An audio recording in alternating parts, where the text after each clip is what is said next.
हेची देवा पै मागत, हेची देवा पै मागत, चरण सेवा अखंडित, वास द्यावा पंढरीचा, सदा संग हरिदासांचा, जन्म हो का भलते याती, जन्म हो का भलते याती, परी न चुको हरी भक्ती, वास द्यावा पंढरीचा, सदा संग हरिदासांचा, नामा म्हणे कमळापती, नामा म्हणे कमळापती, हेची द्यावे पुढत पुढती, वास द्यावा पंढरीचा, सदा संग हरिदासांचा, पांडुरंगा करू प्रथम, पांडुरंगा करू प्रथम, पांडुरंगा करू प्रथम,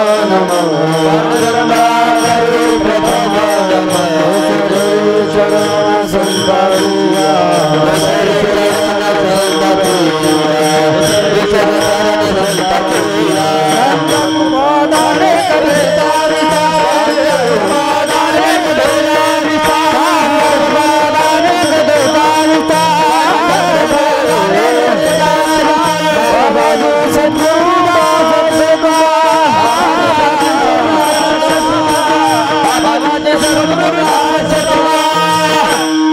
जयांचे केलिया स्मरण होय सकळ विद्यांचे अधिकरण, हेच वंदो श्री चरण श्री गुरूंचे, ते नमस्कारून आता,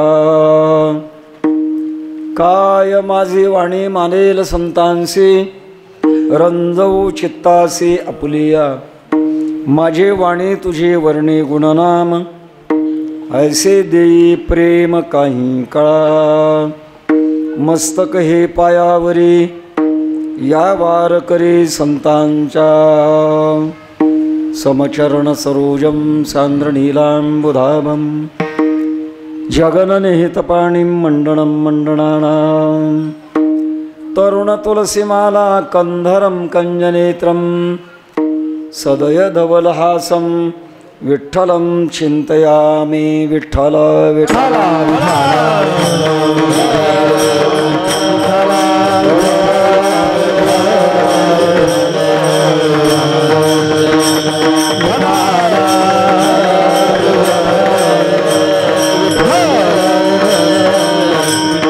हेची देवा पै मागत, चरण सेवा अखंडित, वास द्यावा पंढरीचा, सदा संग हरिदासांचा, बसा खाली बसा. अनंत कृपा सागर भगवत पूज्यपाद जगदुद्धारक जगद्गुरु श्री तुकोबाराय यांचे पूर्व अवतार प्रेममूर्ती नामदेव महाराज यांचा चार चरणाचा भगवान पांडुरंग परमात्म्याकडे मागणी मागणारा, आणि या अभंगातून नामदेव महाराज 3 मागणी मागतात, आणि या मागणीचा विचार आपण प्रत्येक वर्षी उपांत्य कीर्तन ज्याला म्हणतात, जागराचं म्हणतात, मागणीचं म्हणतात, या कीर्तनामध्ये प्रत्येक वर्षी करत आलो. याही वर्षी त्याच अनुसंधानातून आपण चिंतन करण्याकरता नामदेव महाराजांचा अभंग चिंतनात घेतलेला आहे. प्रेममूर्ती नामदेव महाराज प्रत्यक्षात पांडुरंग परमात्म्याबरोबर बोलत होते, त्यांच्या हातचं दूध भगवान परमात्मा पीत होते. अशी पूर्णत्वावस्था प्राप्त झाल्यानंतर देखील पुन्हा मागणी मागताय. 3 प्रकारचा विचार करावा लागतो. मागतो कोण, मागतो कोणाकडे, आणि मागतो काय. 3 प्रकारचा विचार फार महत्त्वाचा आहे. मागतो कोण, ज्याची मागण्याची वृत्ती सतत आहे तो मागतो, याला किंमत नाही महाराज. हा तपसरी जिने धिगत्याची, भिक्षापात्र अवलंबने जळो जिने लाजिरवाणी, ऐसी असे नारायणी उपेक्षेची सर्वता परमात्मा त्यांची उपेक्षा करतात. पण ज्यांनी आपल्या जीवनामध्ये भगवान परमात्म्याला सर्वस्व दिले, काये नवाचा मनसेंद्रियर्वा बुद्ध्यात्मना वा अनुसृतत् स्वभावात् करोमि यद्यत् सकलं परस्मै नारायणायेति समर्पयेतत्. ज्यांचा अधिकार 4 युगातले भगवंताशी भक्त आहेत. सहयुगाचा भक्तनामा उभा कीर्तने पाठे मागे डोळे झाकुनी उभी ती जणी. 4 युगाची भक्ती नामदेव महाराजांची. अर्थात अशा महापुरुषाचा मागण्याचा केवढा मोठा अधिकार आहे. बरं मागतात कोणाकडे? घडी मोडी हिळा मात्रे पाप पुण्य संचिता. संपूर्ण जगाचा कर्तुम अकर्तुम अन्यथा कर्तुम शक्तिमान भगवान पांडुरंग परमात्मा त्याच्याकडे मागतायत. आणि मागण्याचा विषय मोठा आहे म्हणून असं म्हणता येईल मागणारे मोठे आहेत. ज्याच्याकडे मागतात तो मोठ्यातला मोठा आहे आणि जे मागतात ते मोठ्यातलं मोठ्यातलं मोठं आहे. असा एक महत्त्वाचा चिंतनाचा अपूर्व योग आपण या प्रसंगामध्ये करत आहोत. वैकुंठवासी गुरुनाम गुरु बंकट स्वामी महाराज यांचा आपणा सर्व मंडळींना परंपरेचा प्रसाद मिळालेला आहे. 102 वर्षाची परंपरा आहे. ज्या काळात स्वामींनी हा उत्सव सुरुवात केला त्या काळचे श्रोते आता बहुतेक कोणी नसतील, पण त्यांची परंपरा माझ्या वडिलाची मिरासी गादीवा तुझे चरण सेवा पांडुरंगा या श्रद्धेनं आपण सर्व सात्विक गावकरी मंडळी हे सांभाळत आहात. आपल्या भावनेच्या प्रवाहात मी दडपून गेलो खरं महाराज. काय बोलावं. हो आपण एवढी मंडळी इतक्या उत्साहातून फाट्यापर्यंत आलात, मांजर सुंब्यापर्यंत. आमचे गुरुबंधू भागवत महाराज यांचा फोन आला. पहिल्यांदा माऊलीने फोन केला, त्याने वाट पाडली. त्यांना माहिती होतं माझा स्वभाव चिडचिड आहे म्हणून म्हटले तुम्हाला भागवत महाराज बोलत आहेत. आता गुरुबंधूचं नातं आहे. म्हटले महाराज मांजर सुंब्यापर्यंत तुम्ही यायचं आणि मोटारसायकलची रॅली काढलेली आहे. एक संद्रूप गाडी, त्या सजवलेल्या गाडीत तुम्ही बसायचं आहे आणि मग आपण यायचं आहे. आता काय करावं मला काही कळेना महाराज. वास्तविक साधक जीवनामध्ये पूज्यता डोळा न देखावी, स्वकीर्ती कानी नाही कावी, मी अमुकायची नोहावी सेची लोका. असा आपल्या साधक वृत्तीचा स्वभाव असताना सुद्धा पण करता काय गुरुबंधूच्या भिडेत नाईलाजानं पडावं लागलं. त्याबरोबरच आमचे हेही गुरुबंधूच आहेत. यांची मी परीक्षा घेतली आहे. परीक्षेमध्ये यशस्वी झालेत. हो त्यावेळेला त्यांच्या वर्गात 2ऱ्या क्रमांकाला आलेले आहेत ते. आणि भाग्यवान असे आहेत. गुरुनाम गुरु स्वामी महाराजांची गादी आणि जबाबदारी सांभाळण्याचं कर्तव्य त्यांच्या वाट्याला आलं आहे. आणि व्यवस्थापकीय व्यवस्था सगळी चांगल्या पद्धतीनं त्यांची चालू आहे. बरोबरच त्याच संस्थेचे परीक्षक म्हणून सुद्धा त्यांना निवड करण्यात आलेली आहे. आता 2-4 दिवसापूर्वी आम्ही परीक्षक म्हणून 5 दिवस आळंदीला बरोबरच होतो. असा आणि हरिभक्तीपरायण माऊली महाराज आहेत, जगताप महाराज आहेत,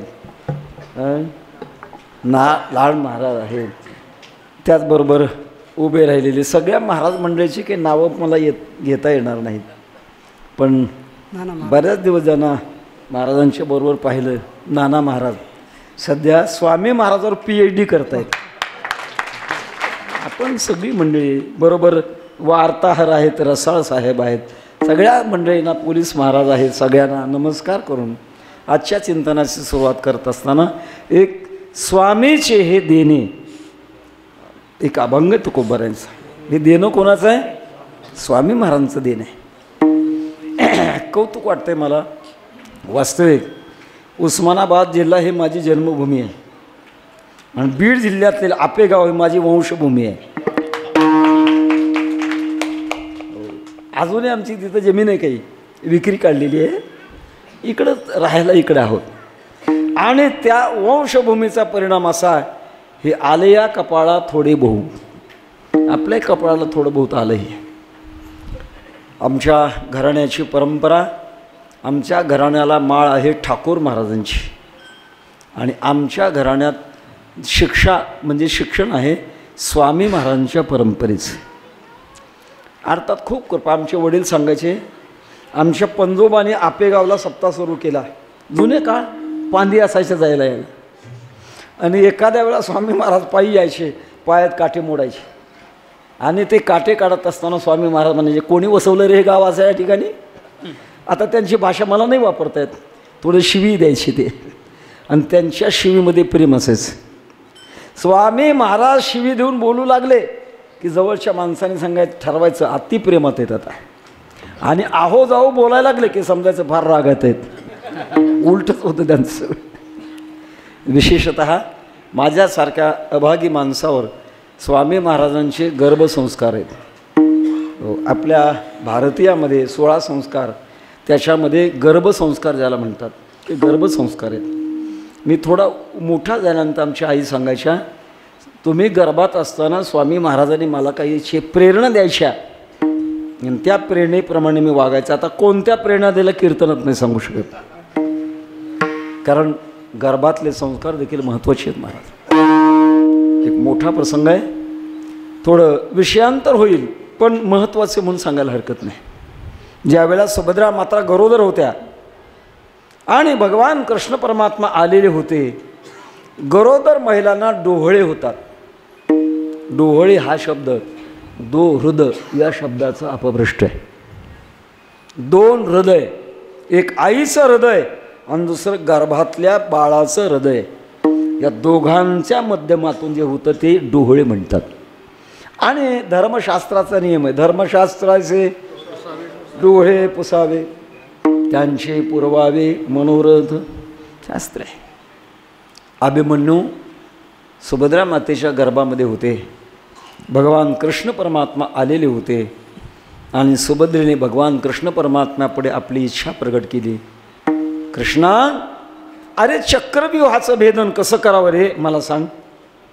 वास्तविक हे त्यांची इच्छा होती का गर्भातली इच्छा होती? गर्भाची आवडी मातेचा डोहळा, आवडी गर्भातली होती. भगवान कृष्ण परमात्मा चक्रव्यूह भेदन कसं करावं सांगू लागले. सांगत असताना त्या त्या शास्त्राच्या परिभाषा आहेत. परिभाषा कशाला म्हणतात परिभाषा? ते ठराविक शब्द, त्याचं नाव आहे परिभाषा.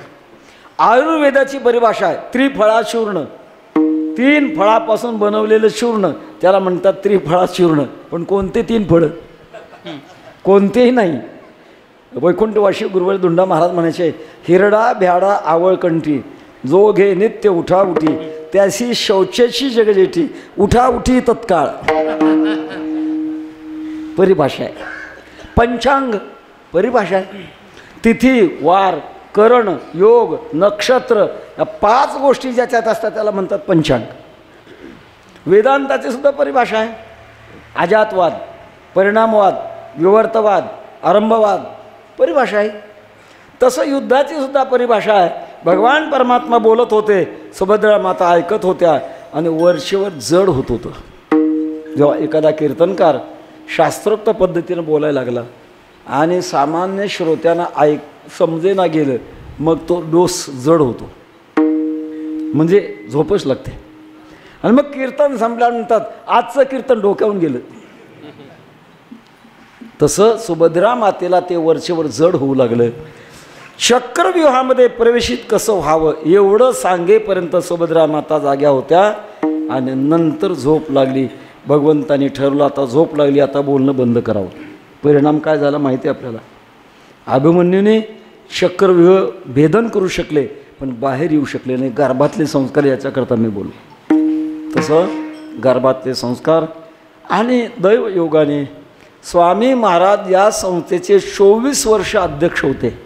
आळंदीच्या वारकरी शिक्षण संस्थेचे 24 वर्ष अध्यक्ष होते.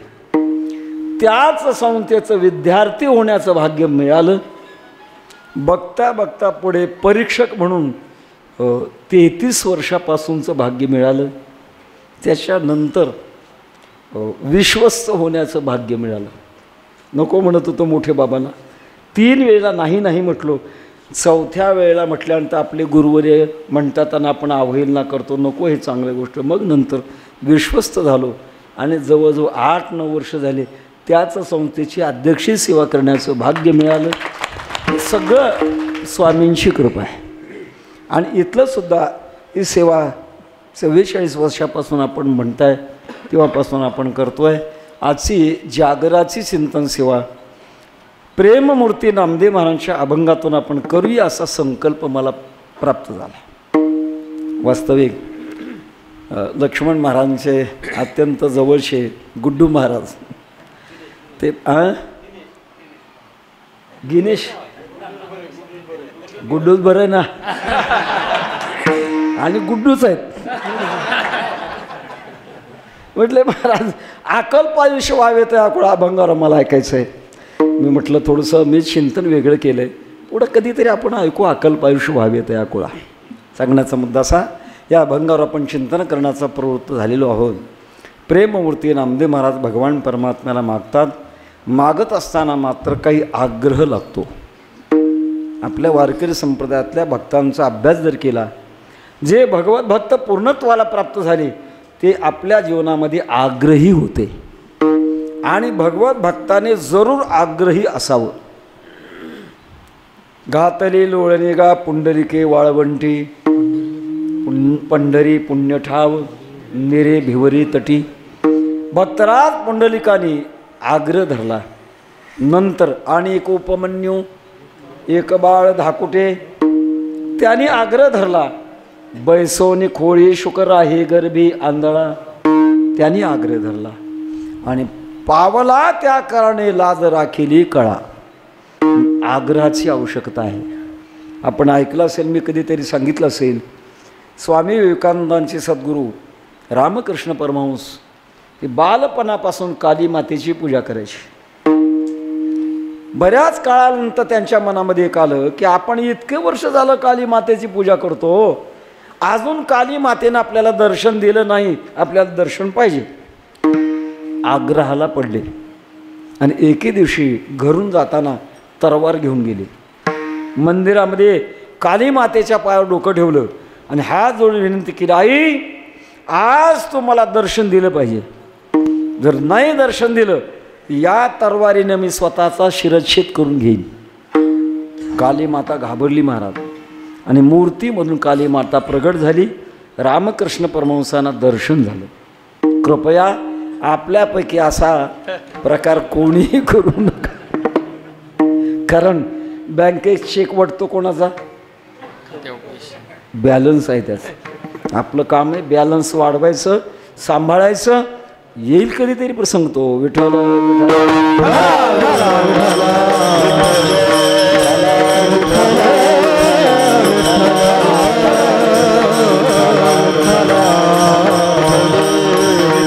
काही वेळेला सेवा केल्यानंतर मागण्याचा अधिकार मिळतो आणि काही वेळेला नम्रतेने तुका मगे दान सेवा घेतल्या.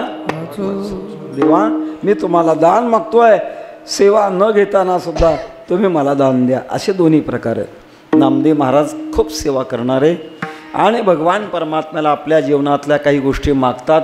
मागत असताना आपण प्रत्येक वर्षी सांगत आलो, 2 प्रकारची मागणी असते. एक गरजेची मागणी आणि दुसरी आवडीची मागणी.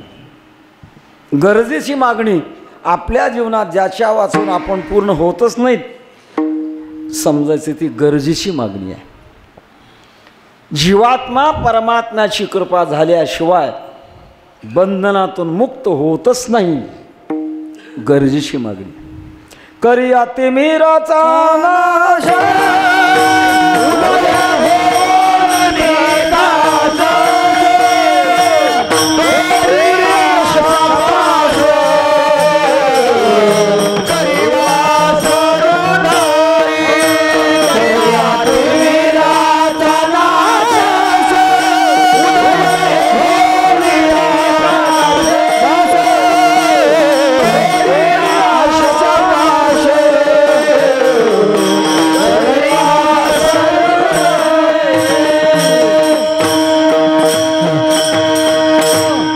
गुंतलो नेनता माझी असो तुम्हा चिंता. तुका ठेवे माथा पायी आता राखावे भगवंता. कळालं नाही आम्हाला. आम्ही जीवदशेमध्ये आलो आणि बंधनात अडकलो. किती बंधन आहे जीवाला महाराज. पहिलं अज्ञानाचं बंधन आहे. कशाला म्हणतात अज्ञान? न कळणं याचं नाव अज्ञान. आणि त्याहीपेक्षा घन अज्ञान. घन अज्ञान कोणतं आहे? आपल्याला काय कळत नाही हेही कळत नाही, ते घन अज्ञान आहे. घन अज्ञान सुषुप्ती, जो बीजांकुर भाव म्हणती ज्ञानोबारांची ओवी आहे, घन अज्ञान आहे. आपण काय चुकलो आपल्याला कळत नाही, हा पहिला प्रकार आहे. अज्ञानाचं बंधन आहे. अज्ञानाच्या बंधनातून विकाराचं बंधन निर्माण होतं. पहिलं अज्ञानाच्या बंधनातून अहंकार जागा होतो आणि अहंकार जागा झाल्यानंतर सगळे विकार पुढे येतात. काम क्रोधाधिक विकार सगळे पुढे जन्माला येतात आणि याही बंधनामध्ये आपल्याला राहावं लागतं. बरं, पुढे चालून आपल्याला जन्माला आल्यानंतर धर्माच्या बंधनात राहावं लागतं. धर्माची बंधनं फार सूक्ष्म आहेत महाराज. हो, धर्म अतिसूक्ष्म आहे.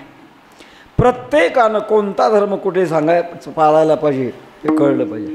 बरं का, आमचे वैकुंठवासी तीर्थरूप जनार्दन भाऊ सांगायचे, स्वामी महाराजांनी आपल्या संप्रदायामध्ये चांगले गायक बनवले, चांगले मृदंगवादक बनवले आणि चांगले विद्वान बनवले.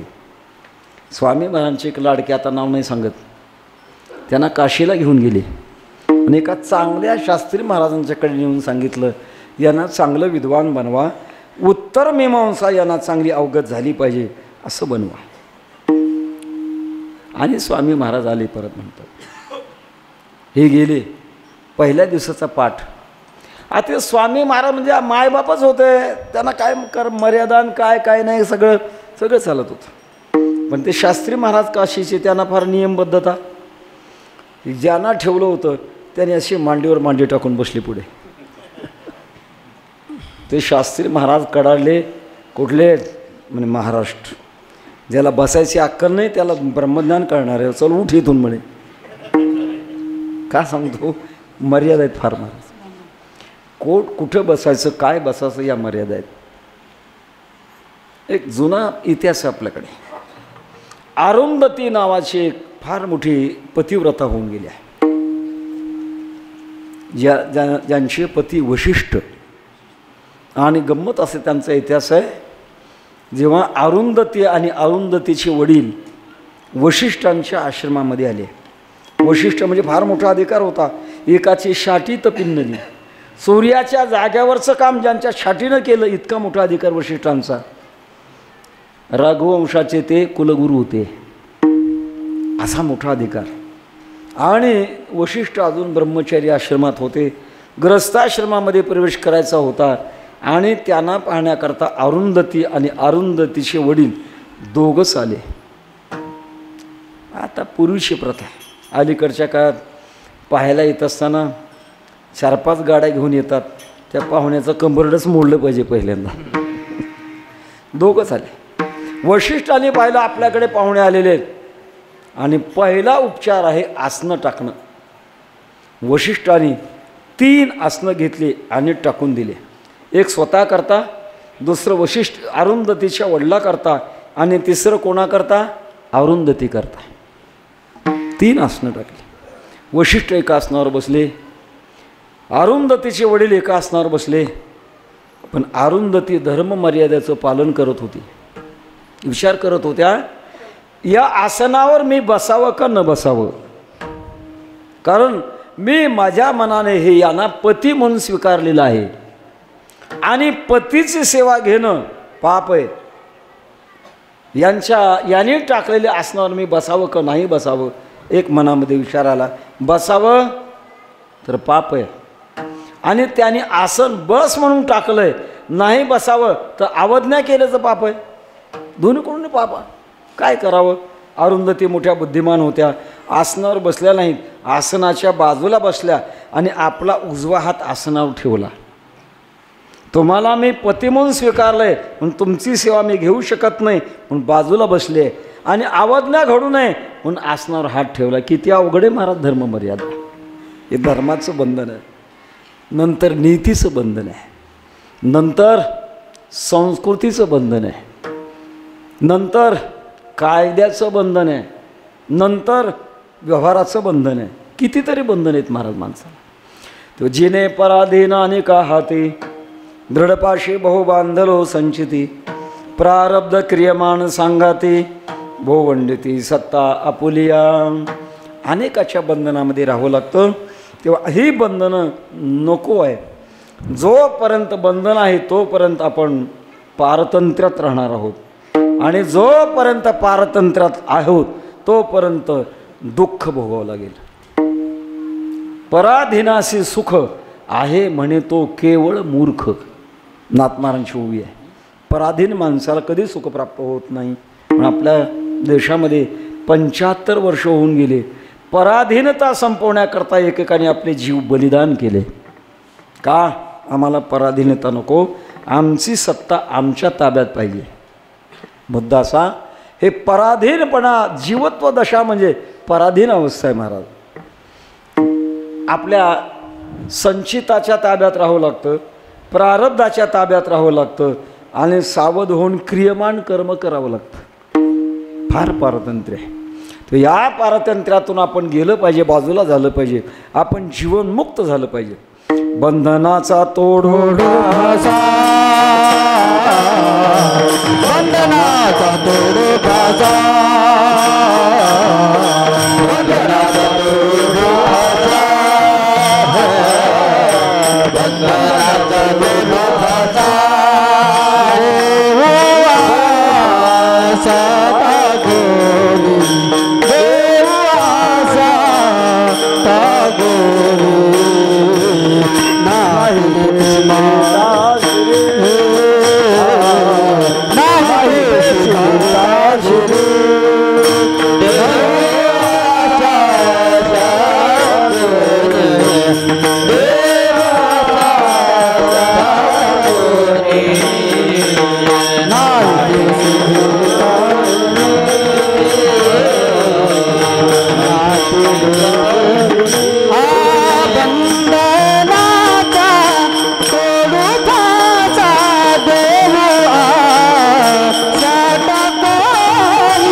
बंधनाचा तोडू फासा देऊ अशा टाकूनी नाही तेची घेता शिरी होईल दुरी निजपंथ. पण या बंधनातून बाहेर काढण्याकरता कोणीतरी लागतो महाराज. पंचदशीमध्ये सुंदर एक प्रसंग आहे. नद्यांकेटा येवा वर्ता दावर्तांतर माशुते व्रजंतो जन्मनो जन्म लभंते नैव निर्वृत्तीम. एखादा कीटक पावसाळ्याच्या दिवसामध्ये मोठा थेंब त्याच्या अंगावर पडावा आणि तो नदीच्या प्रवाहामध्ये वाहत राहावा. वाहता वाहता, ज्याला भोवरा म्हणतात, भोवरा म्हणजे गोल पाणी फिरणं, त्याला आपण भोवरा म्हणतो, त्या भोवऱ्यामध्ये तो कीटक सापडावा आणि तो गरगर गरगर फिरतो. किती काळ फिरावं लागेल? जोपर्यंत त्याला कोणी काढत नाही तोपर्यंत त्याला फिरावं लागतं. तसंच आपण सुद्धा या जन्मातून त्या जन्मात, त्या जन्मातून त्या जन्मात सारखं फिरतोय. आणि या फिरण्याकरता, बाजूला काढण्याकरता, जसं एखाद्या दयाळू माणसाने त्या कीटकाला पाहिल्यानंतर त्याने पाण्यात उतरावं, खालून हात घालावा आणि त्या कीटकाला नदीच्या बाहेर काढावं, तसं आपल्याला देखील भगवान परमात्म्याच्या कृपेने बाजूला काढण्याची गरज आहे. ही गरजेतला प्रकार आहे. एक वेळ करी या दुःखा वेगळे दुरिताचे जाळे उगवणे. अशा प्रकारचे पहिली गरजेची मागणी असते. नंतर मात्र गरज संपली आहे, नंतर मात्र आवड सुरू होते. गरज संपते आणि नंतर आवड सुरू होते. आता आपल्याला काही माहिती नाही, पण वैकुंठवासी गुरुवर दुंडा महाराज सांगायचे, एका माणसाची दाढ दुखत होती. कोणीतरी त्याला औषध सांगितलं, अरे तुझी दाढ राहावी वाटते काय? तंबाखूची काडी दाढाखाली धर. मला माहीत नाही तंबाखूनं दाढ राहते का नाही, पण त्यांनी सांगितलं, सांगतो दृष्टांत. दाढेखाली तंबाखूची काडी धर तुझे दाढ राहील. आता कर्मधर्म संयोग म्हणा, त्याची दाढ राहिली पण तंबाखू खायची सुटलीच नाही. दाढ दुखते तोपर्यंत तंबाखूची गरज, आणि गरज संपल्यानंतर पुन्हा खावं वाटतं ते आवड. तसंच आहे परमात्म्याची भक्ती करत असताना जोपर्यंत आपण परतीराला पोचलो आहेत, माया नदीच्या पलीकडे गेलो आहेत असं वाटत नाही तोपर्यंत गरज आहे. आणि गेल्यानंतर पुन्हा प्रेम निर्माण होतं, आणि ते प्रेम निर्माण झाल्यानंतर काही गोष्टी स्वतःच्या प्रयत्नाने मिळत नाहीत. अशा वेळा परमात्म्याच्याच कृपेने मिळतात. तेव्हा भगवंताला मागावं लागतं. ते अभंग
देवा पै मागत.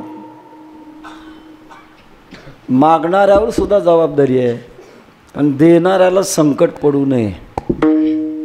असं काही मागायचं की अधिक लांबट मागायचं नाही. आनने गो देशी तरी रिद्धी सिद्धी मुक्ती. आम्हाला दुसरं काही नको देवा. रिद्धी नको, सिद्धी नको, आणि चारही मुक्ती आम्हाला नको. काय विचित्र मागणे महाराज आहे. हो, खूप अशा प्रकारच्या जगाच्या संप्रदायाच्या दृष्टिकोनातून सगळ्यात उच्च अशा प्रकारचं मागणे. याच्या पलीकडे कोणी मागू शकत नाही असं आम्हाला पाहिजे. हेच देवा पै मागत. हेच म्हणण्यामध्ये साकडे न पडे तुझ देणे, तुझे भक्ती विने मायबाप. देणाऱ्याला संकट पडू नये. कारण काही वेळेला मागणारे लांबट मागतात. पहिल्यांदा मागतात चतकोर भाकरी तरी द्या, घर मालक आणून देतो, भाजी आहे का, घर मालक पुन्हा भाजी आणून देतो, फाटका तुटका कपडा आहे का. त्याची मागण्याची यादी संपत नाही महाराज. दाता कंटाळून जातो. त्यापेक्षा मागणाऱ्यानं असं मागलं पाहिजे की थोडक्यात मागावं. आपला अलीकडे शब्द आहे ना, बोर होऊ नये. बोर, मला वाटतं इंग्रजीतला शब्द असेल ना बोर, पण आता इंग्रजी काही राहिलीच नाही, काही मराठी सुद्धा आली आहे.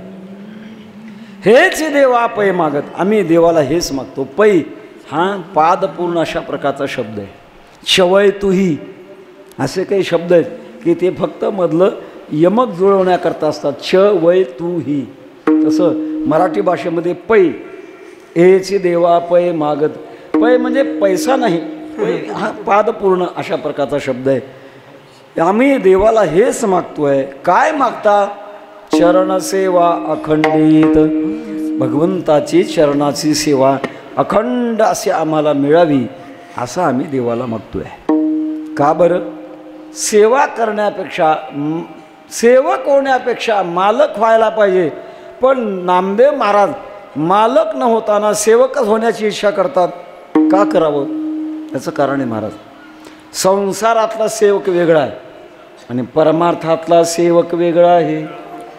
संसारातला सेवक सेवकच राहतो, पण परमार्थातला सेवक सेवक राहत नाही, तो मालक बनतो. विश्वासितो करी स्वामीवरी सत्ता, सकळ भोगिता होय त्यांचे.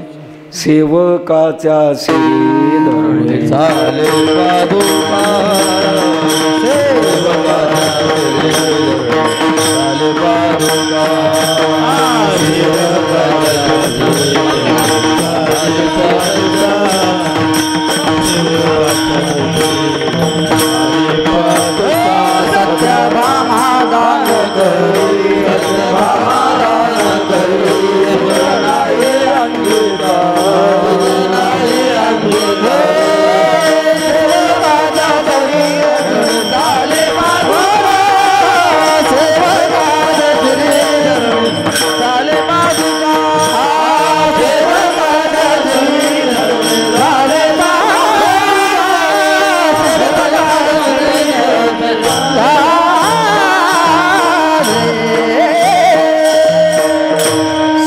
भामा दान करी, उजर नाही अंगीकारी. सेवकाच्या शिरी धरून चाले पादुका. सत्यभामा मातेच्या महालात एकदा नारद महर्षी आले होते आणि सत्यभामा मातेला एक मनात प्रश्न निर्माण झाला. नारदा, अरे या जन्मामध्ये आम्हाला भगवान कृष्ण परमात्मा पती मिळाली, पुढेही आम्हाला भगवान परमात्मा पती मिळावे याच्याकरता काय करावं?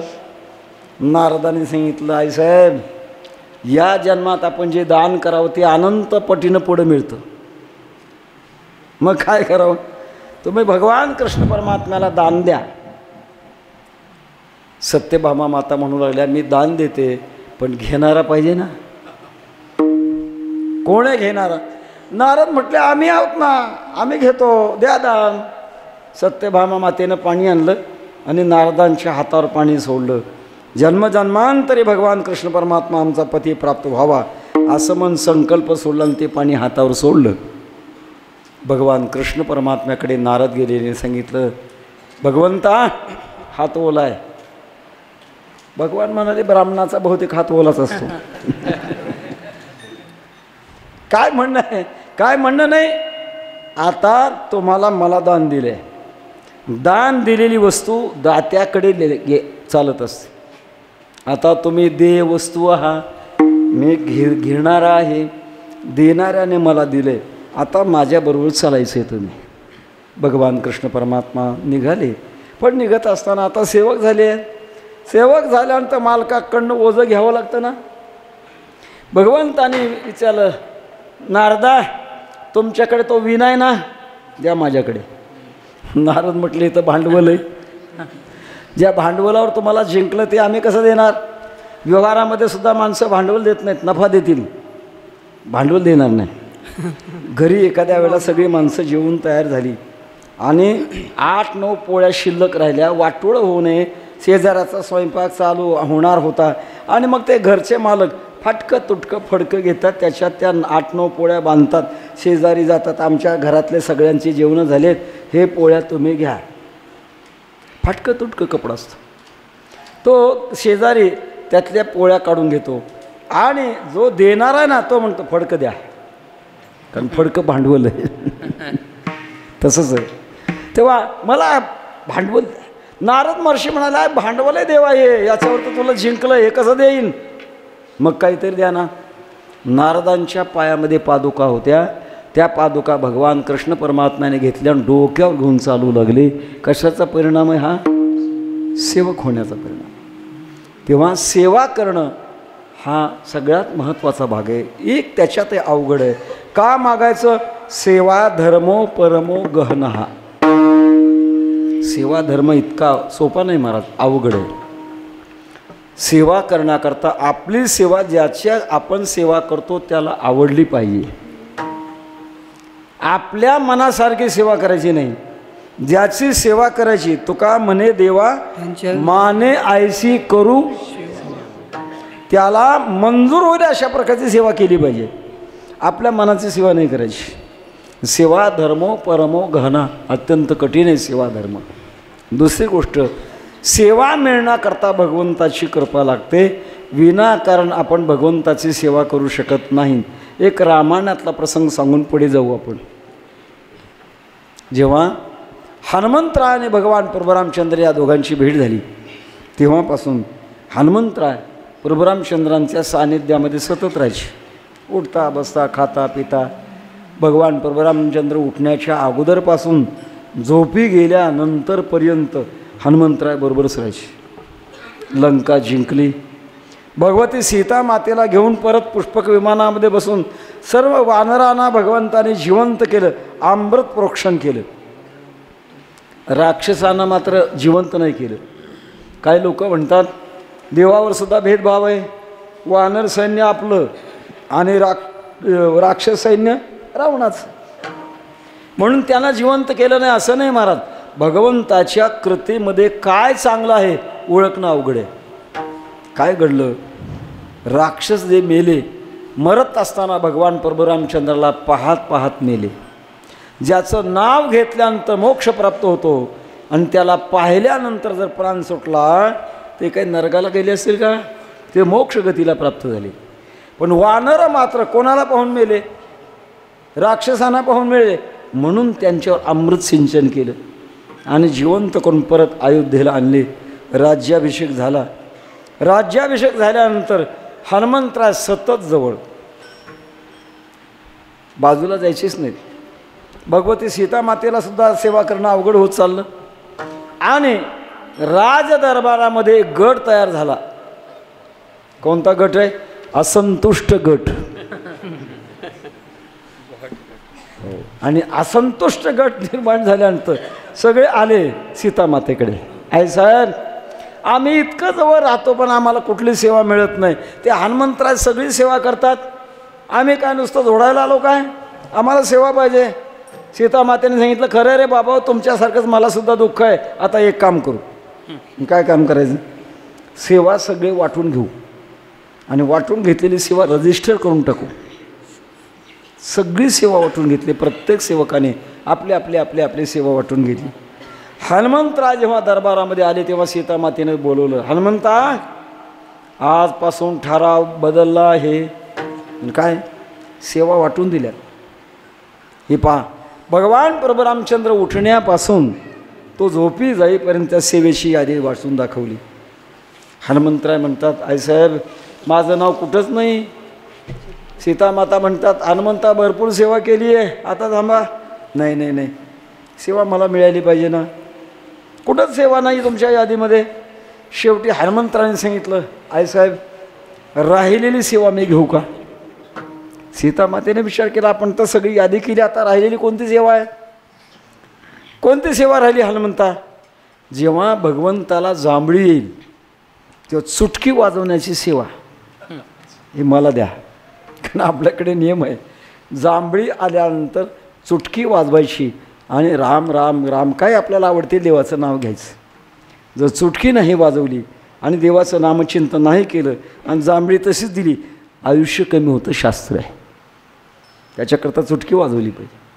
तुमच्या यादीमध्ये ही सेवा कोणाला दिली नाही, मला द्या. सीता माता अडचणीत पडल्या, अजून गाठलंच म्हणे याने, पण हनुमंता ही सेवा मिळेल, पण जवळ थांबता येणार नाही, कुठेतरी दूर थांबावं लागेल. माता प्रभूंना जांभळी आली याचा निरोप मला कसा मिळणार, ते काय असेल ते असेल, जवळ नाही थांबता येणार. नाईलाजाने हनुमंतराय मंजूर करून घेतलं आणि राजवाड्याच्या गच्चीवर गेले. गच्चीवर गेल्यानंतर श्रीराम जय राम जय जय राम, श्रीराम जय राम जय जय राम, सुटक्याचा झपाटा आणि नामचिंतनाचा झपाटा. भगवान प्रभू रामचंद्र दरबारामध्ये आले. पाहतात तर हनुमंतराय नाही. भगवान प्रभू रामचंद्रांना सगळं कालं न सांगता कळे अंतरीचे गुज, आता तुझे लाज तुझं देवा. भगवान प्रभू रामचंद्रांच्या लक्षात आलं, माझा हनुमंत मात्र याने जवळ ठेवला नाही, बाजूला टाकला त्याला. भगवान प्रभू रामचंद्राने जांभळी दिली आणि तोंड फाकून तसंच राहिलं. तोंड काही मिठीच ना. बराच काळावधी राहिला. सगळे वैद्य बोलवले, निष्णात वैद्य बोलवले, पण ते काही तोंड काही मिटायलाच तयार नाही. जसं एखाद्या माणसाची दातखीळ बसते ना, दातखीळ बसल्यानंतर ते उघडतच नाही म्हणतात लोक. जर दातखीळ बसली, ज्याची दातखीळ बसली त्याच्या पुढे लिंबू चिरून पुढे धरावं किंवा चिंचेचा आकडा पुढे धरावा असं म्हणतं. त्याच्या तोंडाला पाणी सुटतं आणि ती दातखीळ उघडते. ऐकलंय, केलेलं नाही. तेव्हा हा भगवान प्रभू रामचंद्रांचं तोंड असं फाकलेलं राहिलं. अनेक वैद्य बोलवले, पण काही उपाय चाले नाही. जेव्हा एखाद्या कुळावर संकट येतं तेव्हा ते संकट दूर करण्याकरता त्या कुळाचे कुळगुरू ते संकट दूर करण्याची परंपरा आपल्या देशात आहे. आता कुळगुरू राहिले नाहीत. आता कुलगुरू आहेत युनिव्हर्सिटीमध्ये एक एक. पूर्वी प्रत्येक वंशाचे कुळगुरू असत. त्या वंशावर काय संकट प्राप्त झालं की कुलगुरूने तपश्चर्या खर्च करायची आणि ते संकट दूर करायचं, तरच ते कुलगुरू होते. रघुवंशाचे कुलगुरू वशिष्ठ, आणि वशिष्ठांना बोलवण्यात आलं. फार मोठं संकट आलं आहे, भगवंताचं तोंड जे फाकलं ते मिटेना, आता तुमची जबाबदारी आहे, सगळे उपचार थांबलेत. वशिष्ठ अंतर्मुख झाले. अंतर्मुख झाल्यानंतर काही पठारावर जगाच्या समस्या कळतात. वशिष्ठांच्या लक्षात आलं आणि वशिष्ठांनी चौकडं पाहिलं, हनुमंत कुठं आहे? सगळ्याच्या कपाळा वाट्या पडल्या. ज्याला आम्ही मुद्दाम बाजूला काढलं त्याचीच पहिल्यांदा आठवण, कुठं आहे बघा, असेल कुठं तरी. नाही नाही, अगोदर शोधा त्याला. शोधता शोधता हनुमंताला सापडले गच्चीवर. चुटक्याचा झपाटा, नामचिंतनाचा झपाटा. वशिष्ठाने विचारलं, हनुमंता हे काय? म्हणे मला सेवा करायला कोणतीच ठेवली नाही, मी मागून घेतली सेवा आणि मला जवळ थांबायचं नाही अशा प्रकारचा करार आहे. मग मी विचार असा केला की सारख्या चुटक्या वाजवायच्या आणि सारखं नामचिंतन करायचं, जेव्हा जांभळील तेव्हाची चुटकी सेवेमध्ये जमा होईल, म्हणून सारख्याच चुटक्या वाजवू लागलो. वशिष्ठांनी सर्वांना सांगितलं, बघा, जोपर्यंत हनुमंताला पहिल्यासारखे सेवा करू देत नाहीत तोपर्यंत हनुमंतराय चुटकी वाजवायचं बंद करत नाहीत आणि तोपर्यंत प्रभूचं तोंड मिटणार नाही. काय करायचं बोला. सगळ्यांनी सांगितलं, देवा तुमच्याकरता म्हटलं तर आमची सगळी यशस्वी माघार. सगळ्यांनी माघार घेतली आणि नंतर हनुमंतरांना भगवंताची सेवा पुन्हा करता आली. म्हणून सेवा मागावी लागते आणि सेवा देवाने द्यावी लागत असते. परमात्म्याच्या प्रसन्नतेतून कधी सेवेला अंतराय होईल सांगता येणार नाही. का म्हणे अंतराय देवी काय जिने ते. एवढ्या करता नामदेव महाराज म्हणतात, हेच देवा पै मागत चरण सेवा अखंडित. चरणाची सेवा का मागितली? अर्थात चरण म्हणजे भगवंताचं स्वरूप काही वेगळं असं समजू नका. अवयव अवयवी भेद नाही. आपल्या वेदांतामध्ये स्वगत, सजातीय, विजातीय, भेदरहित जे स्वरूप आहे ते परमात्म्याचं स्वरूप आहे. आपल्या जीवनामध्ये स्वगत भेद आहे.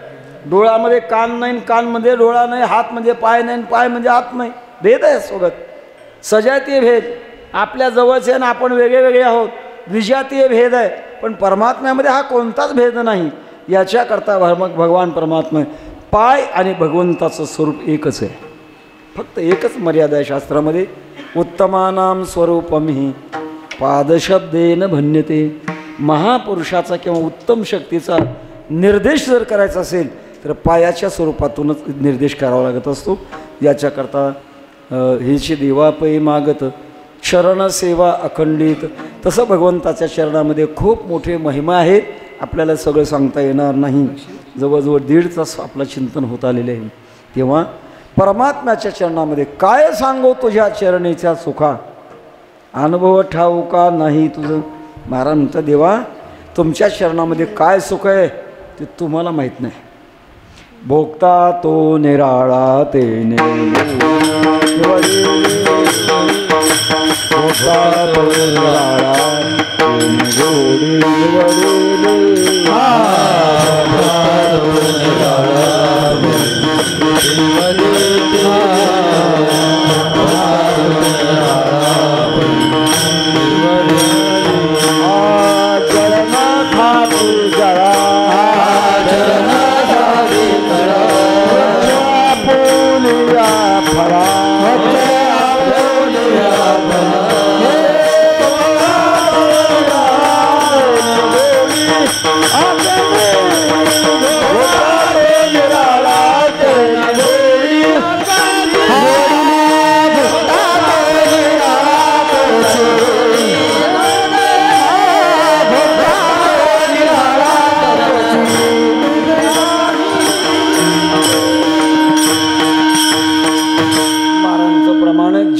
खाती जळा वृक्ष आपुलिया फळा भोगता तो निराळा तेने गोडी निवडिली ग्रहण करणारा वेगळा असतो या दृष्टिकोनातून भगवान परमात्म्याला मागतात तेव्हा तुमची सेवा आम्हाला पाहिजे हेची देवापै मागत शरणसेवा कधी अखंडित भक्तीच्या क्षेत्रामध्ये अखंडितपणा हा भक्तीचा प्राण आहे अनन्या चिंतयन्तो मां ये जना पर्युपासते तेषां नित्याभियुक्तानां योगक्षेमं वहाम्यहम् अनन्यता म्हणजे आपली वृत्ती दुसरीकडे न जाऊ देणं याचं नाव आहे अनन्यता अखंड अशा प्रकारचं नामचिंतन अखंड भगवान परमात्म्याची सेवा भक्तीमध्ये अखंडता हा अन्याश्रयानां त्यागो इति अनन्यता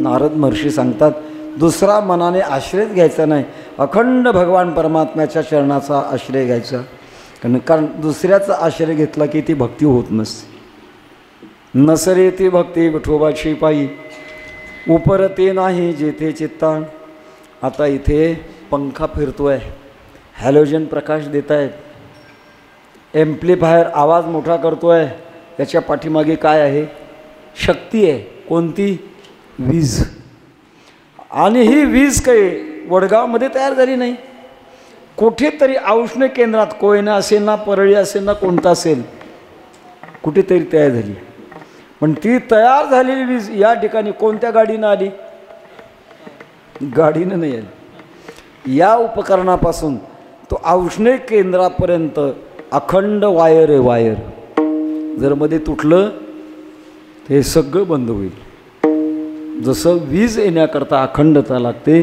तसं भगवान परमात्म्याची शक्ती प्राप्त होण्याकरता वृत्तीची अखंडता लागते विठ्ठल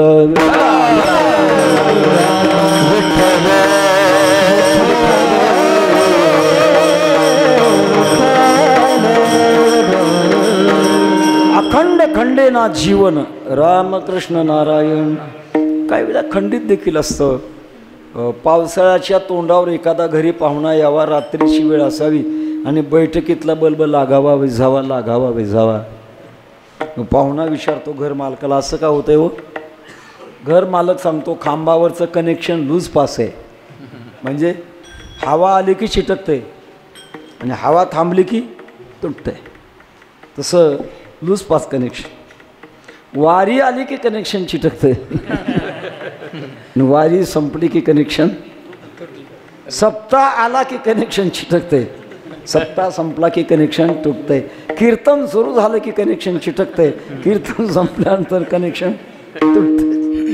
पण नाही करण्यापेक्षा बरं आहे महाराज, काय नाही आपला स्विच कायमच बंद केला होईल कधीतरी अखंड. अखंडता मात्र महत्त्वाची आहे. असे अखंड माझ्या जीवनातून तुमच्या चरणाची सेवा व्हावी हेची देवा पै मागत चरण सेवा अखंडित. ही अखंडित सेवा होण्याकरता मला एक द्या त्या आवाज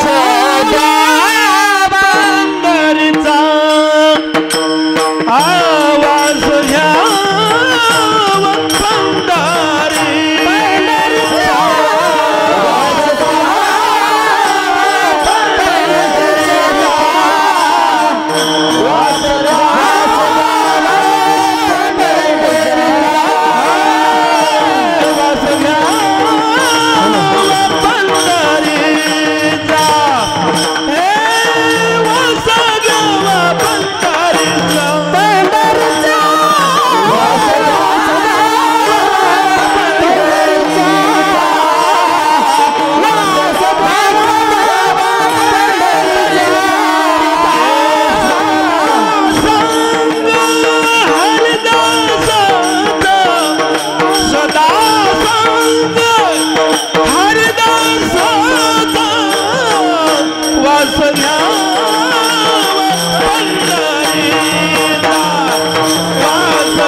शरणाचा अखंड सेवाभाव मिळण्याकरता आम्हाला काही देशाची गरज आहे म्हणून तो देशाचा पवित्र देश मागतात. देशादेशामध्ये फरक आहेत. जिकडं तिकडं जगात दगड माती जरी असतील तर त्याच्यावरची सामर्थ्य शक्ती मात्र भिन्न भिन्न आहे. सगळ्या जागे सगळे सारखे अनुभव येत नाहीत. काही जागासुद्धा विशिष्ट प्रकारच्या भावनेत असतात. जेव्हा भगवान प्रभू रामचंद्रांना विश्वामित्र जनकपुरीला घेऊन चालले आणि जात असताना एक जागा आली अति उदासीन दिसली. भगवान प्रभू रामचंद्र विश्वामित्रांना विचारतात, गुरु महाराज इथं उदास का लागायला लागले? तेव्हा विश्वामित्रांनी सांगितलं, रामा ही शापित भूमी आहे. गौतम ऋषीचा आश्रम होता इथे आणि गौतमाने या ठिकाणी दोघांना शाप दिला आहे. एक अहल्येला शाप दिला आहे आणि दुसरा इंद्राला शाप दिला आहे. आणि शाप दिल्यामुळे हे भूमी शापित भूमी आहे. जिकडं तिकडं दगड माती जरी असतील तर त्याचे धर्म वेगळे वेगळे आहेत. काही भूमीमध्ये गेल्यानंतर सत्वगुण निर्माण होतो, काही भूमीमध्ये गेल्यानंतर रजोगुण निर्माण होतो आणि काही भूमीमध्ये गेल्यानंतर तमोगुण निर्माण होतो. रामायणातला प्रसंग आहे. जेव्हा वनवासामध्ये तिघे चालले होते, जाता जाता भगवान प्रभू रामचंद्रांच्या बुद्धीमध्ये बदल झाला सीता माझी धर्मपत्नी आहे, माझ्या सुखदुःखामध्ये सहभागी होणं तिचं कर्तव्य म्हणून ती वनवासात आली. लक्ष्मणाने काय यावं? कुठंतरी आमचा घात करण्याच्या विचाराने लक्ष्मण आमच्याबरोबर आला. सीता मातेची बुद्धी बदलली आणि लक्ष्मणा देखील वाईट वाटायला लागलं. का दुर्बुद्धी आठवली मला? 14 वर्ष पाठ टेकवायची नाही, झोपायचं नाही. काही लोकांची शंका आहे की 14 वर्ष न झोपताना लक्ष्मणांची बुद्धी तरतरीत कशी राहिली. मी ऐकलं एका महात्म्याकडून, एक लक्ष्मण नावाचं आसन आहे, त्या आसनाचं नावच लक्ष्मण आहे. आणि ते आसन 2 मिनिट केलं की 24 तासाची मेंदूला ऊर्जा मिळते. लक्ष्मणजी ती आसन करायची, त्याच्यामुळे 14 वर्ष त्यांना झोपेची गरजच नव्हती. बरं, झोपणार नाही अशा प्रकारची प्रतिज्ञा आई पुढे केली होती. जेव्हा वनवासाला निघाले आणि निघाल्यानंतर सुमित्रा मातेच्या दर्शनाला गेल्यानंतर सुमित्रा मातेने सांगितलं, लक्ष्मणा, स्वप्नात सुद्धा रामाचा वियोग होऊ देऊ नकोस. लक्ष्मणाने प्रतिज्ञा केली. स्वप्न पडतं कधी? झोपल्यानंतर. झोपायचंच नाही. मुद्दा असा की अशा प्रकारचा जागेमध्ये फरक आहे. म्हणून पवित्र अशा प्रकारच्या स्थळाची आवश्यकता आहे. योग साध्य होण्याकरता भगवंताने 6व्या अध्यायामध्ये शोचोदेशे प्रतिष्ठाप्य स्थिरमासनमात्मनः नात्तु क्षेत्रम नाच नीचम चैनाजी न कुशोत्तरम. पवित्र जागा पाहिजे. आपल्यामध्ये तो नियम अजूनही पाळला आहे. मी बोलत असतो वारकरी संप्रदाय म्हणजे धर्म, भक्ती आणि ब्रह्मज्ञान याचा समन्वय संप्रदाय आहे. आपण नवीन घर बांधल्यानंतर तसं राहायला जात नाही, वास्तुशांती करावी लागते. कदाचित पूर्वकाळात त्या जागेमध्ये दोष असतील तर ते दोष तिथे राहणाऱ्याला सुख लावू देत नाहीत. कदाचित आपण एखादं साहित्य वापरलं आहे, एखादं लाकडी चौकट आहे, ज्या लाकडाची ती बनवली आणि त्या झाडाला पूर्वकाळात कोणी एखाद्याने फाशी घेतली असेल, तो सूक्ष्म स्वरूपातून तो जीवात्मा त्याच्या आश्रित राहतो, सुख पडू देत नाही तो.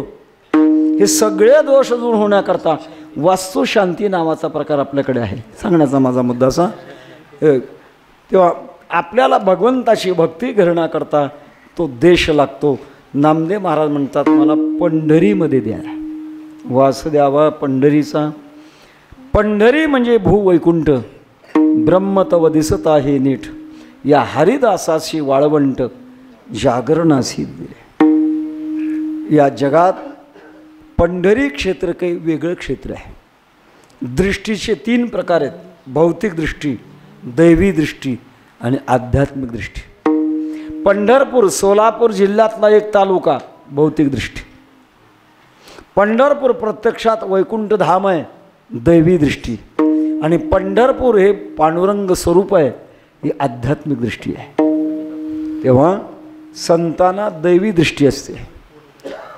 नामदेव महाराजांचा अभंग नेहमी आपण ऐकता, जेव्हा नव्हते चराचर तेव्हा होते, जेव्हा नव्हती गोदा गंगा तेव्हा होती चंद्रभागा. जेव्हा जगाचा महाप्रलय होतो, पण महाप्रलयामध्ये मात्र पंढरी तशीच राहते. का?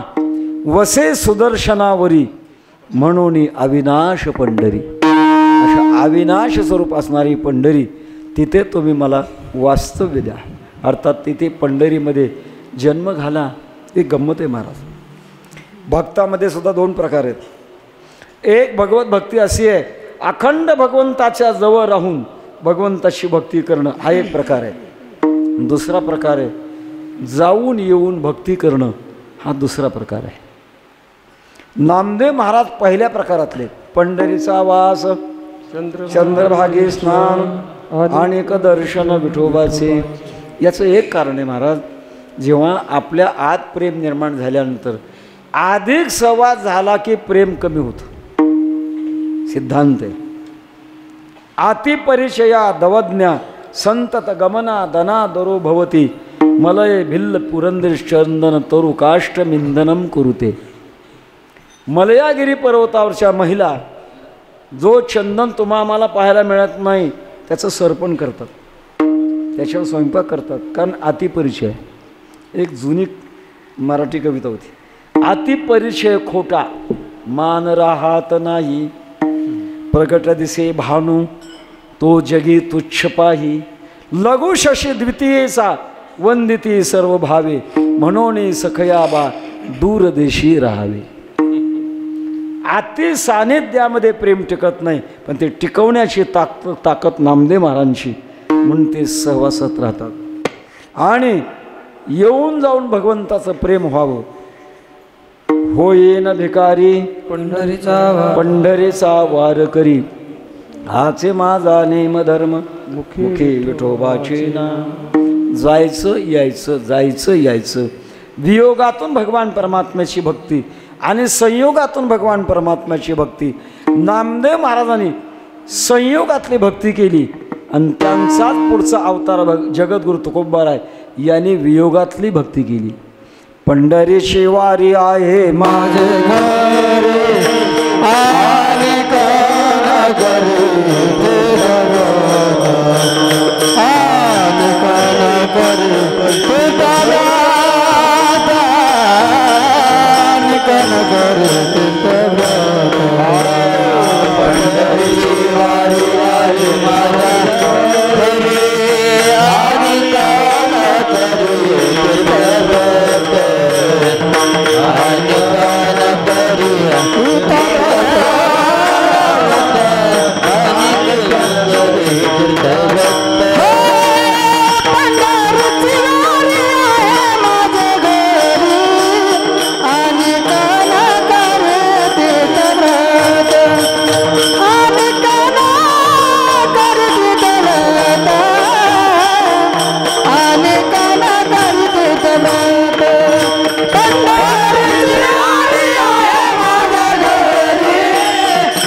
वारकरी संप्रदायामध्ये पंढरपूरला काही विशेष महिमा आहे. तसं पाहिलं देशाच्या दृष्टिकोनातून एक क्षेत्र असं आहे त्याचा महिमाच वेगळा आहे महाराज. कोणतं क्षेत्र? काशी. काश्यान मरणान मुक्ती, ज्याने आयुष्यात कधी परमार्थ केला नाही आणि असा जीव जर काशीला मेला तर त्याला मोक्ष प्राप्त होतो. कारण भगवान शंकर त्याच्या कानामध्ये तारक मंत्र सांगतात आणि तो मोक्षाला प्राप्त होतो. असा महिमा काशीच्या जागेचा महिमा आहे.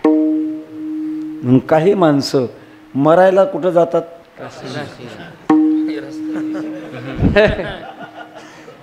जाऊन मरण्याची वाट बघून बघून मरण येत नाही. वाटतं चला गावाकडे जाऊन 4-2 मध्ये परत येईल. गावाकडे येतात तर नंबर लागतो. म्हणतं आपल्याकडे म्हण पडली ना, तुझी काशी कर तिकडं. शिवे मुद्दाचा असं काशी क्षेत्र आहे. भगवान शंकर कानामध्ये तारक मंत्र देतात, तो जीवात्मा मोक्षाला प्राप्त होतो. असं देश आहे. आपल्या महाराष्ट्रामध्ये सुद्धा पंढरी असा देश आहे महाराज. पंढरीसी घडे आतिथ्याई मृत्यू, तो जाय पतित अधपाता. तुकोबारायांचा प्रश्न आहे. पंढरीमध्ये आतताई म्हणजे अतिरेकी याला जरी मरण मिळालं तरी तो काय अधपाताला जाईल का? नाही जाणार. असा पंढरीचा महिमा आहे. तसाच आळंदीचा सुद्धा महिमा आहे महाराज. हो. कळे काळ कोपलिया कोपे नचले अलंकापुरसी. काळ किती जरी क्रुद्ध झाला तरी अलंकापूरला चालत नाही त्याची शक्ती. तसं पंढरपूर हा विशेष देश आहे आणि भगवान परमात्म्याची भक्ती करण्याकरता पंढरीच्या कणामध्ये सामर्थ्य आहे. म्हणून मला पंढरीचं वास्तव्य द्या, वास द्यावा पंढरीचा, सदा संग हरिदासांचा. परमात्म्याचे दास्यत्व करणारे जे हरिदास आहेत त्यांची मला संगती दे, कारण ही संगती दुर्मिळ आहे महाराज. महत् संगस्तु दुर्लभो गम्यो अमोघश्च. महापुरुषाचा संग फार कठीण आहे महाराज. बहु आवगड आहे संत,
जगजेठी करुणा केली तरच संतांची भेट होईल, नाही ते नाही होणार. पातंजल योग दर्शनामध्ये एक सूत्र आहे, मूर्ध्नी ज्योतिषु साधू दर्शनम. ज्याला संतांची भेट होणार आहे त्यांना आपल्या मूर्ध्नी आकाशामध्ये कोणाची भेट होणार आहे अगोदर दिसतं आणि नंतर त्यांची भेट होते. सांगण्याचा मुद्दा असा, हरिदासाच्या संगतीमध्ये माझ्या जीवनामध्ये तुमच्या चरणाची सेवा करण्याकरता सहजासहजी शक्ती प्राप्त होईल, म्हणून त्यांची संगती असावी लागते. संगती फार मोठी महत्त्वाची गोष्ट आहे महाराज. पतन उद्धार संघाचा महिमा त्याजावे आदमा संत सेवी. एक छोटासा दृष्टांत आहे. एक राजा असा चाललेला होता, एकाने पोपट पाळलेला होता आणि तो पोपट फार गोड गोड बोलत होता. प्रधान बरोबर होता. राजाने स्तुती करायला सुरुवात केली, काय पोपट आहे, काय गोड गोड बोलतो, किती चांगलं बोलतो, या बसा, राम राम, किती चांगलं बोलतो. प्रधानाने सांगितलं, सरकार हा गुण त्याचा नाही, ज्याच्या संगतीमध्ये आहे त्याचा गुण आहे. हे कसं काय, मला 6 महिन्याची मुदत द्या. त्या प्रधानाने 2 पोपटाची पिलं आणवली. एक पिल्लू दिलं मोठ्या विद्वान माणसाच्या घरी आणि दुसरं पिल्लू दिलं खटकाच्या घरी. लहानपणापासून ते पिलं वाढायला लागली. 6 महिने झाल्यानंतर त्या प्रधानाने सांगितलं, चला सरकार संगतीचा परिणाम दाखवतो. पहिल्यांदा गेले ते विद्वान माणसाच्या घरच्या पोपटाकडे. तो गोड गोड बोलायला लागला, या बसा, राम राम बोलायला. नंतर ज्या खाटकाकडे तो पोपट ठेवला होता त्याच्या घरी गेल्यानंतर, धरो मारो पकडो खिंचो काटो.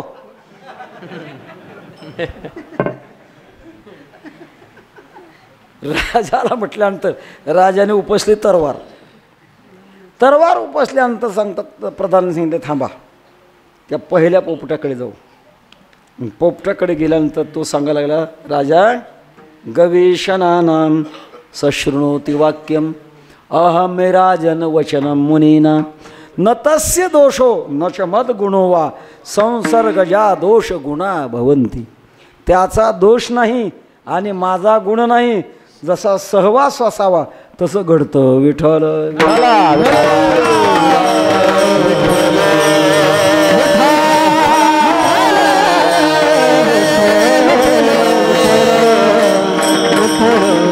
जशी संगती असावी तसे परिणाम माणसाच्या मनावर होत असतात.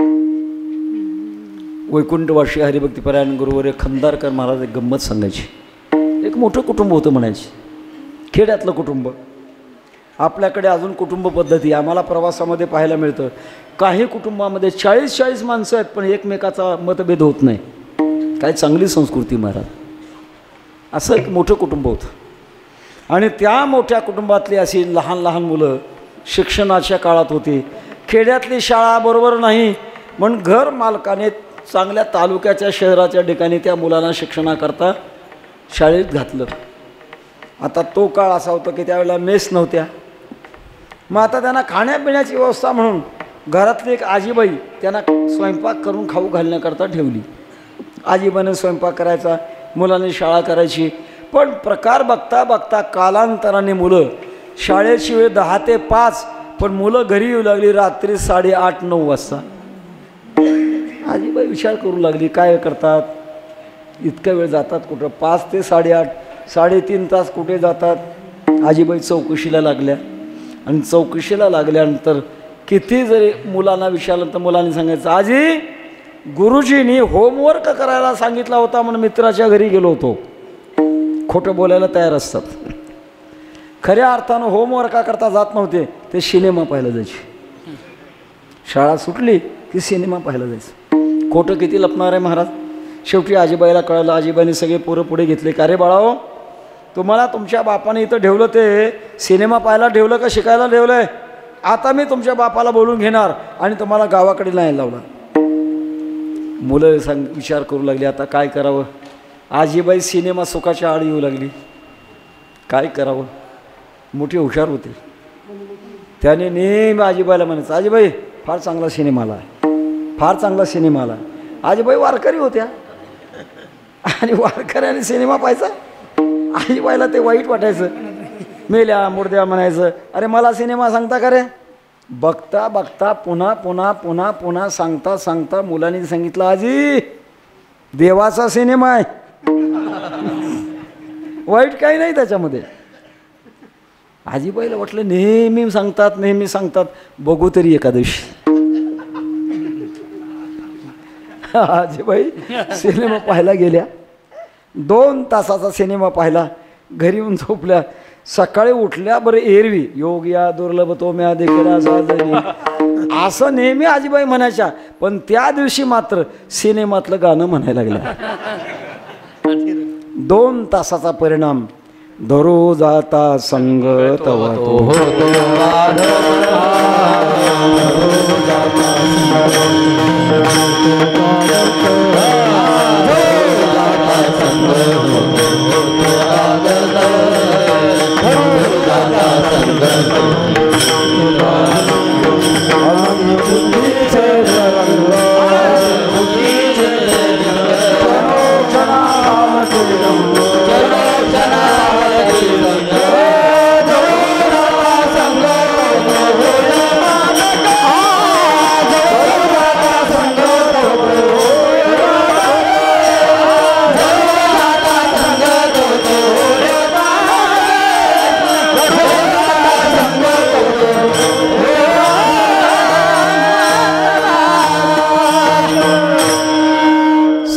परिणाम होतो. बैसता चोरापासी तैशी होय बुद्धी देखताच सिंधी मन धावे.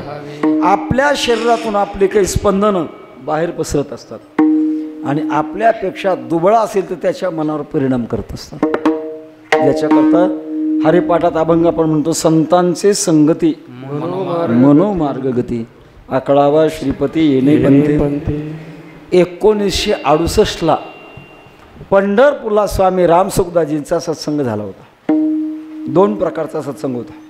बहुजन लोकांकरता सत्संग वेगळा आणि साधना करणाऱ्या साधकाकरता पहाटे 4 वाजता त्यांच्या ठिकाणावर सत्संग असायचा. पहाटेच्या सत्संगाला आम्ही जायचं. काही परमार्थातल्या शंका असतातच माणसाच्या मनामध्ये, आपण आज शंका जाऊन स्वामींना विचारू, या पद्धतीनं घरी निघताना मनामध्ये शंका यायची आणि स्वामींच्या असं नुसतं जवळ बसलं की थोड्याच काळात ते शंकाच राहत नव्हते. चमत्कार वाटायचा काय प्रकार आहे हा. प्रकार संगतीचा परिणाम. माणसाच्या हृदयातले जे स्पंदन असतात ते पसरत असतात.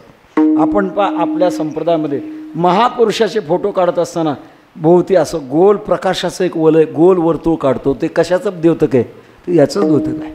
त्या महापुरुषाच्या जीवनातून प्राप्त झालेल्या काही शक्ती आहे त्या त्यांच्या शरीरातून बाहेर पसरत असतात.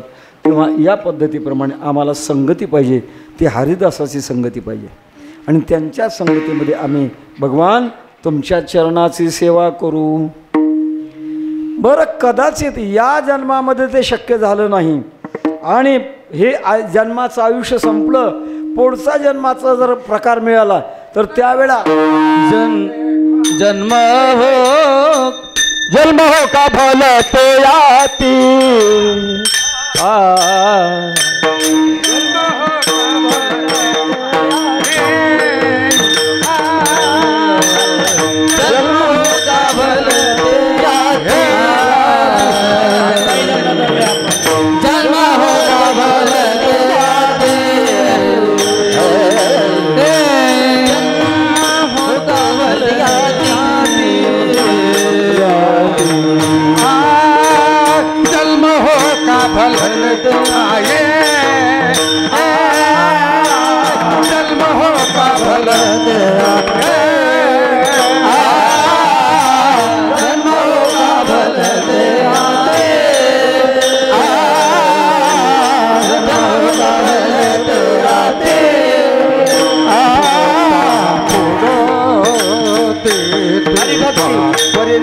हरि भक्ति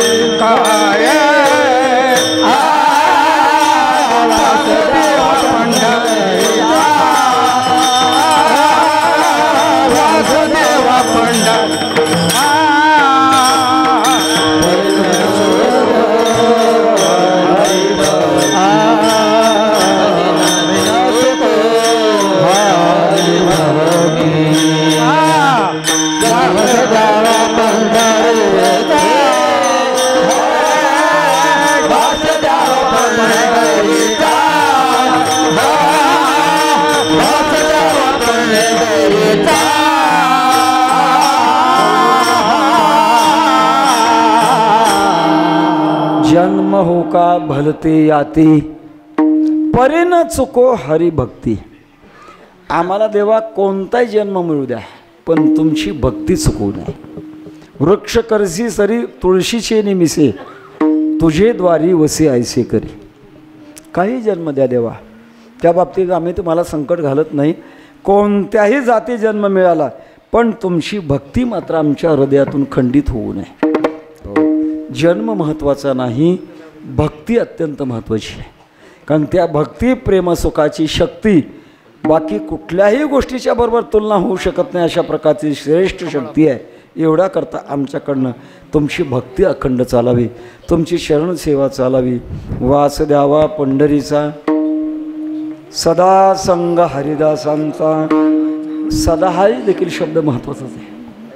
कदाचित एखाद्या वेळा थोड्या बहुत संगती मिळणं हा भाग वेगळा आहे, पण नेहमी संगतीच्या बाबतीमध्ये तीर्थयात्रे सुखे जाऊ, वाचे विठ्ठल नाम घेऊ, संता संगे शिवू, वासुदेव धनीवरी. तो आनंद आम्हाला प्राप्त होईल.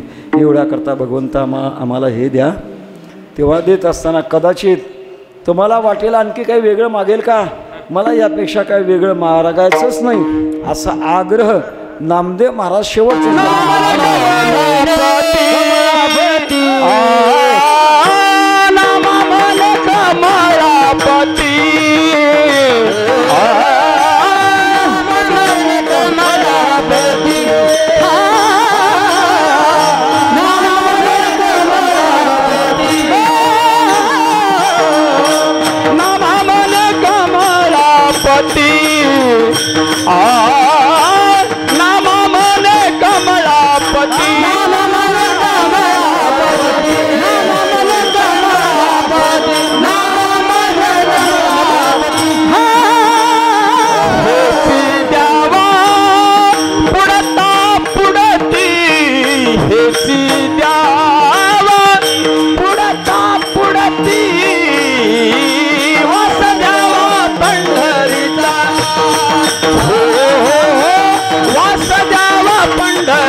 म्हणे कमळापती, हेच द्यावे पुढत पुढती.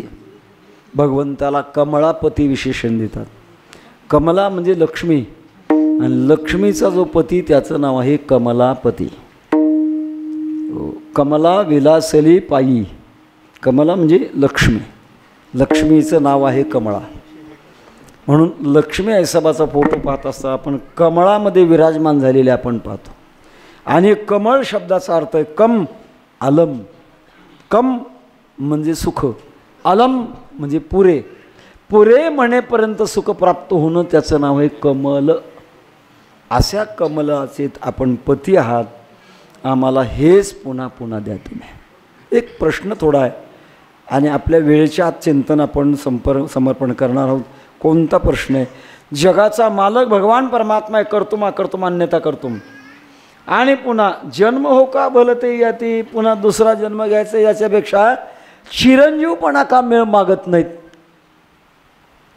त्याचं उत्तर आहे जगाच्या इतिहासामध्ये फक्त 7 चिरंजीव आहेत. अश्वत्थामा बलिर्व्यासौ हनुमांश विभीषण कृप परशुरामश्च सप्तयते चिरजीविना. आणि दुसरी एक मोठी अडचण आहे, ज्या लोकामध्ये हा आनंद भोगायचा आहे या लोकाला मृत्यूलोक म्हणतात. येथे राहणेच नाही कल्पकोटी. जिथं प्रत्यक्षात भगवान परमात्मासुद्धा अवतार घेतल्यानंतर राहत नाही. येथे नाही ओरो आले अवतार, इरते पामर जीव किती. भगवान प्रभू रामचंद्राने अयोध्या गोलोकाला घेऊन गेले. नंतरचा अवतार कृष्ण अवतार. कृष्ण अवतार सुद्धा एका व्याधाच्या बाणाने संपून टाकला. फक्त एकच त्याच्यातला पर्याय झाला कृष्ण अवतारात.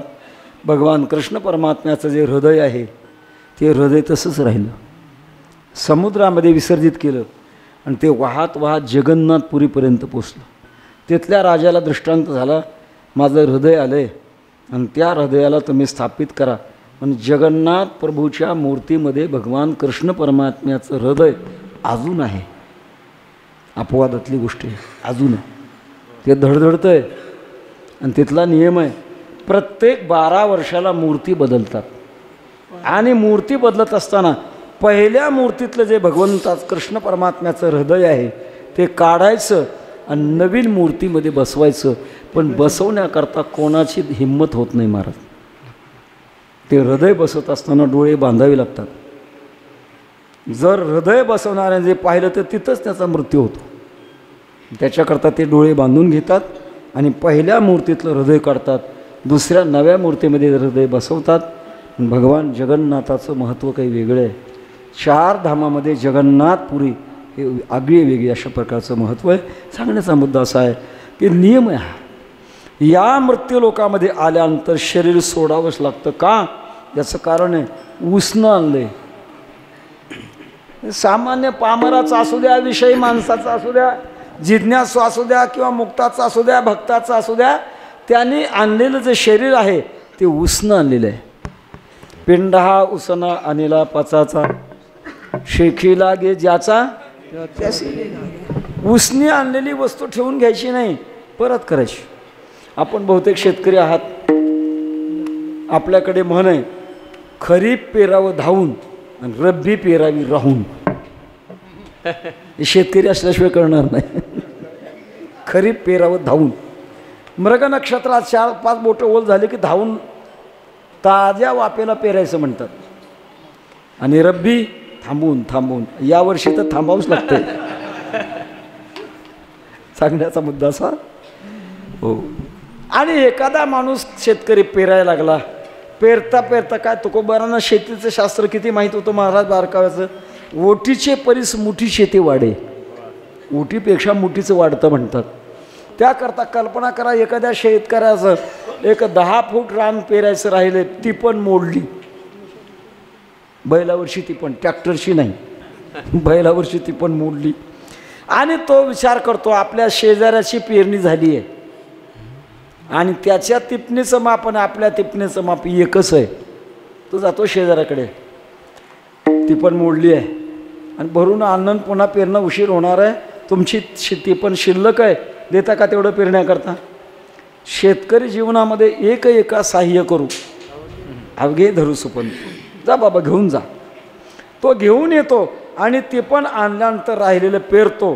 पेरल्यानंतर आणलेली ती पण देऊ न वाटणं इमानदारी का बेमानी? बेमानी, कारण तू उसने आणली आहे. तसं हे उसणं आणलं आहे ते देऊ न वाटणं बेमानी आहे. म्हणून शरीर ज्याचे त्याशी समर्पिले. काय मृत्यूलोकाचा कायदा भगवान परमात्म्याने निर्माण केला ना, त्या कायद्यामध्ये भगवत भक्त आड येत नाहीत. म्हणून घेईन मी जन्म, पुन्हा पुन्हा जन्म का घ्यायचा? भगवंताच्या कायद्याच्या आड यायचं नाही. साकडे न पडे तुझं जेणे तुझे भक्ती विने माये बापा. एवढ्या करता बाकीच्या जन्मात जरी भगवंता मला कुठं जरी घातलं, फक्त तुमची भक्ती मला करता यावी. नामा म्हणे कमळापती हेची द्यावे पुढत पुढती. वास द्यावा पंढरीचा सदा संग हरिदासांचा. ज्ञानेश्वर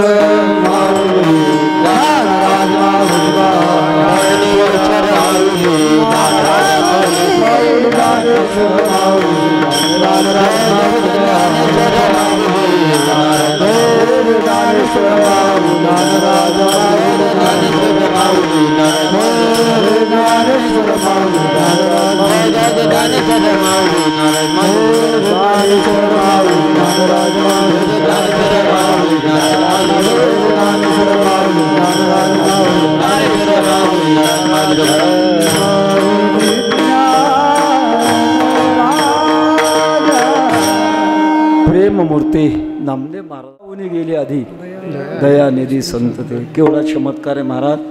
700 वर्षापूर्वी नामदेव महाराजांनी जी साधना केली तीच अलीकडच्या काळामध्ये वैकुंठवासी गुरुनाम गुरु स्वामी महाराजांनी ती साधना केली. आपण देखील तुका म्हणे तुम्ही चला याची वाटे भरवशेनी भेटे पांडुरंग या दृष्टिकोनातून आपण सर्व भाग्यवान मंडळी मार्गस्थ आहात. तेव्हा आपल्या अंतःकरणातल्या भावना आज काही माझ्या दृष्टिकोनातून वेगळ्या वाटल्या. 75 वर्ष पूर्ण होणार एवढ्याकरता आपण आपल्या अंतःकरणातला फार मोठा उत्साह दाखवला. वास्तविक मी बोलून गेलो, पूज्यता डोळा न दिखावी स्वकीर्ती कानी नायकावी मी अमुक आयसी नोहावी सेची लोका. वेळवी माझी दडे महिमे बेणी आपल्या संप्रदायाची वृत्ती असताना सुद्धा भागवत महाराज म्हटले तरुणांचा उत्साह आहे आणि त्याच्याकरता आपण नाही म्हणू नका. या दृष्टिकोनातून जरी आपण आपल्या सहभागी झालो, मला फक्त एवढाच आशीर्वाद द्या की पुढची राहिलेली परमार्थाची वाटचाल सफल हो, एवढाच आशीर्वाद मला हवा आहे. अशा प्रकारची मागणी आपल्याकडे घडून शेवटी एक निवेदन आपल्यापुढे देणार आहे. ते निवेदन अत्यंत थोडक्यात देणार आहे. आपण सगळी मंडळी भाग्यवान आहात. दिलाया काळी अवकाश नाही पावले आयुष्यानाश कार्याकारण उरले शेष गेली ते भूस जाऊ पुरते. कारण गेली 2 वर्ष कोरोना 19 या नावाच्या विषाणूने जगात धुमाकूळ घातला. ज्या देशामध्ये विज्ञानाची खूप प्रगती झाली अशाही देशामध्ये कोट्यावधी जीवांचा बळी या कोरोना नावाच्या विषाणूने घेतला म्हणतात. जगाच्या इतिहासाच्या संशोधनामध्ये एक निष्कर्ष आहे, प्रत्येक 100 वर्षाला महामारी येते. प्रत्येक 100 वर्षाला. 1820 साली एक महामारी आली होती, त्याला प्लेग म्हणतात. काखात गोळा उठायचा आणि माणूस पटकन मरायचा. एका घरात माणूससुद्धा शिल्लक राहिला नाही असा तो काळ होता. त्याच्यानंतर 1920 साली महामारी आली, ज्याला कॉलरा किंवा पटकी म्हणतात. जवळजवळ 65-70 वर्षापर्यंत ते टिकलं. मला आठवतं आम्ही असे लहान असताना आमच्या वडिलाबरोबर पंढरपूरला जायचं म्हटलं की कॉलऱ्याचं इंजेक्शन घेतल्याशिवाय प्रवेश नव्हता. आणि त्याच्यानंतर 2020 साली पुन्हा ही महामारी आली. या महामारीनं जगामध्ये खूप मोठं नुकसान केलं. आपल्या देशामध्ये राजकीय, सामाजिक, शैक्षणिक, धार्मिक, आर्थिक प्रत्येक क्षेत्रामध्ये फार मोठं नुकसान केलं आहे. माझा आपल्याला प्रश्न आहे, कोरोना पूर्णपणे संपला का? नाही. जिकडे तिकडे हेच उत्तर आहे, नाही. तेव्हा कोरोना विषाणू हा स्पर्शजन्य, स्पर्शाने संक्रमित होतो असा त्याचा प्रकार आहे. आणि आपल्या वारकरी संप्रदायामध्ये प्रवचन संपल्यानंतर, कीर्तन संपल्यानंतर व्यासगादेचं दर्शन घेण्याची नम्र परंपरा आहे.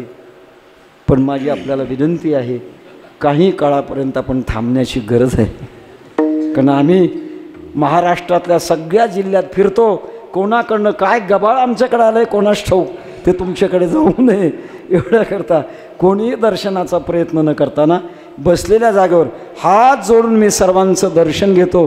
कृपया आपण सूचना सांभाळाल असं लक्षात घेऊन झालेली चिंतन सेवा तुझे देणे तुझ्या समोर पायी झालो उतराये पांडुरंगा